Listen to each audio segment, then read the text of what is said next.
What is this, aunty? मैं जब आपके घर आती हूँ ज़ारून यहाँ नहीं होता. What's going on?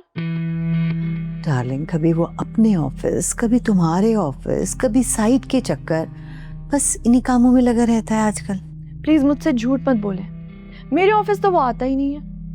जब मैं उसे कॉल करती हूँ कोई ना कोई एक्सक्यूज बना देता है वो. ऐसे कैसे चलेगा आंटी? आई नो बेटा, लेकिन तुम लोगों की शादी के बाद जाहिर है वो तुम्हारे बिजनेस को भी संभालेगा, इसलिए अपने पापा के ऑफिस के कुछ मामला जो हैं वाइंड अप कर रहे हैं. बाद में वो कम टाइम दे सकेगा इस बिजनेस को. उसने आपको बताया नहीं? हमारी शादी के बाद वो सिर्फ हमारा बिजनेस हैंडल करेगा, आपका नहीं. क्या मतलब? मतलब ये आंटी कि मैं ना यहाँ से बहुत बोर हो गई हूँ, तो मैं यूरोप की किसी कंट्री में सेटल होना चाहती हूँ फॉरएवर. कि मुझे तो ज़ारून ने ऐसी कोई बात नहीं बताई, ऐसा कोई जिक्र ही नहीं किया. खैर आप एक काम कीजिएगा, ज़ारून अगर अपनी मीटिंग से फारिग हो जाए ना, उसे बोलिएगा मुझे कॉल कर ले. मैं चलती हूँ.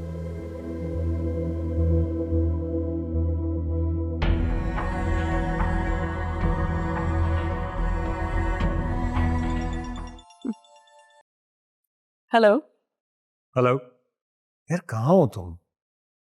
कल से कोई राब्ता नहीं हुआ मेरा तुम्हारा. जनाब, मुझे राब्ता करना था या आपने मुझसे राब्ता करना था? शादी से मुतालिक तो आपने बात करनी थी ना. भूल गए या और कुछ याद दिलाऊं? ऑफ कोर्स मुझे याद है, इसीलिए तो कॉल्स कर रहा था ताकि तुम और मैं मिलें और इस बारे में बात कर सकें. सच सच बता दो, शादी करने का प्लान है या फिर बहाने बना रहे हो? एमी तुम टाइम जाया करते हो मेरा. अरे है ना बाबा प्लान. तुम मिलो तो सही ना, फिर बताता हूँ तुम्हें. भाई मैं देखती हूँ, लेकिन अब आज का तो मुश्किल ही है. वैसे भी घर में ना बहुत सख्ती होने लगी है मुझ पर, और अगर मैं आई भी ना तो बस थोड़ी देर के लिए ही आऊंगी.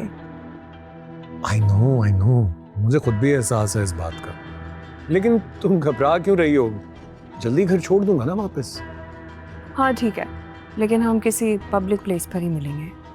ऑफ कोर्स तुमसे ज्यादा मुझे एहसास है इस बात का. बस फिर बताओ, मैं तुम्हारी कॉल का वेट कर रहा हूँ. ओके, मैं बताती हूँ. खुदा हाफिज. बाय.